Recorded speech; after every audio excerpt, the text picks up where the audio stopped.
Hi, this is Ben Proko with the Dirt in Your Shoe Duathlon and Adventure Race. This video is going to strictly cover the bike portion of the duathlon and as well the adventure race because that's going to be a marked course for this particular event. Although adventure race you will have a different format, so don't listen to anything about 2 laps or whatever. You will get your format actually when you get there that morning. So let's go ahead and just dive into things. All right, this bike course is 9 miles, 2 laps for the duathlon.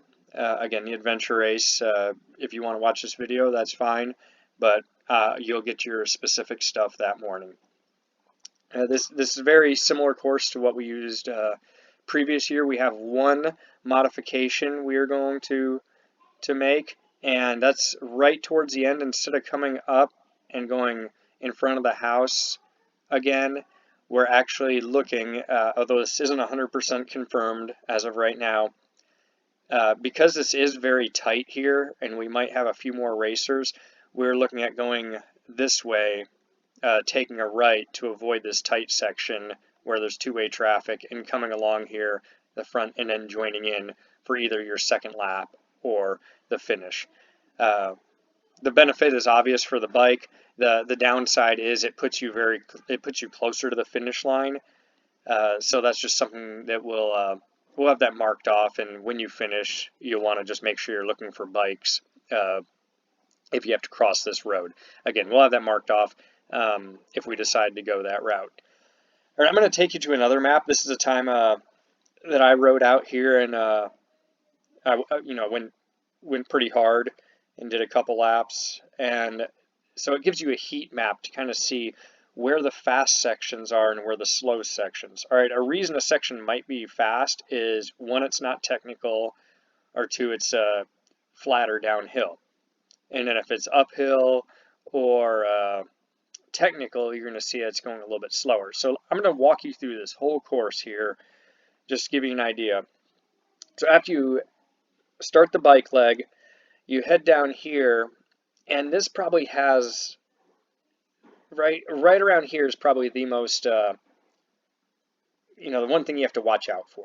There's a little bit of sand here and just the slightest bit of a left turn. You want to stay to the right side, but again, if there's a chance that you have to pre-ride this, even if you have a chance to go through it in the morning once you get everything set up, you can do that. That way you could come all the way down here and then just come up this driveway. And just knowing this section right here would be very beneficial. Again, it's not technical. There's just a little sandy spot that sometimes catches people by surprise.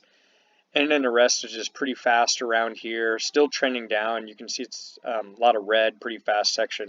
Then you start this left turn up the driveway, which you'll get to see this whether you're pre-riding or not, because the parking is over here.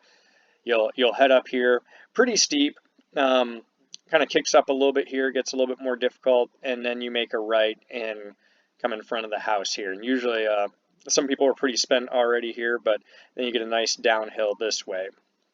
So this, very non-technical, just it's pretty much an uphill and then downhill. This section, I guess you'd call this one of the more technical, if technical were even a term for this. There's a couple of easy bridges back here. You can see it's not crazy back and forth, but this is starting around here, just some true single track. It's nice, nothing really gnarly, no big drops or anything. In fact, the guy who won our 3-hour race in September, went through this, and he was on a gravel bike and did absolutely fine. He was actually putting time on people on the bike. So this is that course where, while I would prefer, I know for me, I would like just a mountain bike, but I'd lock out the suspension. That would be my choice. You really don't need any suspension for this course. There's nothing that's where that wheel is going to like chatter off too much. But I'd probably still prefer that to a gravel bike, and that's kind of the general trend that people have ridden both. But again, both are fine and both are very fast. It probably just comes down to what the conditions are that day. So that's that single track section. Then you come back out on the driveway, come around here, all completely wide open. This section's a little bit slower just because you're trending uphill again. Coming around, again, wide open, field. We're just marking it through there. And then you get kind of a little tunnel of pines right here. And then here's one spot where, again, it's more single track along here. I say nothing crazy, but you kind of, if you haven't ridden it before, it's hard to really just go as fast as you can on that section. So if you get a chance to pre-ride, that's great. If not, just be aware that that's a section you might just have to slow down to kind of see what line you might want to take, and then the next lap you'll be able to go a little bit faster.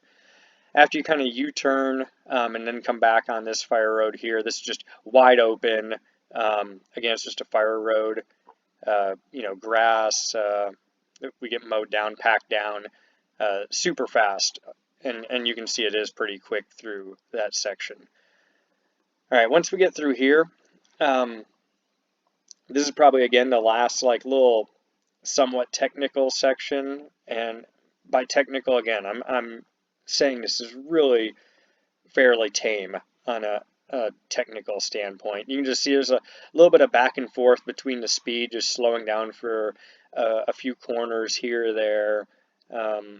Can be a little sandy around some of these sections, just kind of, you want, really ideally you want a rain, or like a light rain around like Wednesday before the race. It just helps pack that little bit of sand down, gives you some of that what we'd call hero dirt, where you're just your tires get some awesome grip. And then you can see you're still kind of trending, and partially this is because it's just kind of trending up a little bit too. And then these are really no problem. While they do look almost like switchbacks, they're fairly tame, nice rounded out corners. And you can see it's, the speed's getting higher and higher. And then this just right around here really opens up, a lot more room. And then here it's just completely open, like 2 vehicles wide the whole way. Anything you see that's like a slower speed, like here and here, I mean, this is just me slowing down for the turn, and this is a slight uphill here, and then here I'm able to go quite a bit faster. Again, super wide along here. Nothing really to even watch out for along here. I would say this section right around here, we have runners along here, but we mark this off with caution tape, so bikers are on the left side, runners are on the right side. Never had an issue there. Come around here, the runners actually go off a different way, and you'll be able to see that when you start with your first leg. Then coming around here, you can see it slows down again just because it's trending up. The runners actually join along with you. You're not going to really have, unless you're really far ahead or on the other side of the spectrum, you're really not going to see the bikes if you're running, or vice versa. You might, but if you're at one of the extremes, that would be the only case there. And come around here again, slower here, kind of uphill. You're able to speed up and then speed up back down here. Here's where the runners split off.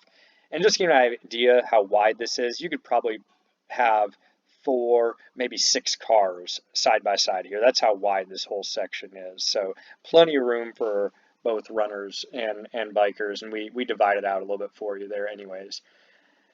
Look for the split. You'll see it. You'll see it when you do your run, so that's helpful. You come back up this way, and again, most likely we're going to have you come on this side of the house just to help with some of the flow of everything. So let's go over a few things about off-road rules and etiquette. All right, off-road doesn't have a no drafting rule, so you can technically draft someone. You really don't see it just because the speeds aren't up there for wind resistance, but it's just something to be aware of, that if someone is behind you, they're not going to get a drafting penalty. They can technically be there. And usually that'll come up to the next point here. It's usually someone who's wanting to pass. They can pass you on either side. There's no, the only passing on the left. And while I don't think there's like a hard, fast rule on them calling it out, it really is beneficial to both parties for there to be communication between the two of you. So if you're coming up on someone and the left side is open, let them know, hey, passing on the left. Or maybe the right side is open. It could be a reason for how they're riding the course, what line they want to take. Hey, passing on the right, or is the right side okay? Just communicate with one another. If you see someone, if you hear someone's behind you, you might, like for me, I always ask, like, hey, you want to get by? You need to. Some people just say, no, I'm good. They just kind of wanted to catch up to you, just kind of see what lines you were riding possibly. But communicate with one another. One of the things I like to do is I know for me, I'm a much more powerful rider than I'm a technical rider. So I may pass people on this uphill who, I mean, I might have seen them come down this downhill. I was like, man, they were just screaming. They were getting a bigger gap on me as we're going down, but then I passed them on this uphill. So one of the things I might do is if they're just right behind me, maybe before I get into this single track section and they're behind me, I'm like, hey, you're a more technical rider. Let them come by because they're going to fly through here. And that's for me because I know I'm not a super technical rider. And if I know there's a rider who can ride the more technical sections, I'll let them pass before I come into it because it benefits neither one of us. If he's stuck behind me, then it feels like they're just breathing down my throat. Or I have to try and pull off in a section that's a lot more difficult to pull off. These sections here, a little bit more difficult to get to one side or the other than say once you get out here where it's wide open and you can pass pretty much anywhere. So if you kind of hear that, like, hey, there's some guy coming down really, really fast, someone's about ready to, they're probably going to catch me soon, just keep that in mind. If it's coming up to a technical section, it might be a good idea to let them get by. I say, let someone pass if they call out for it, and then just be smart.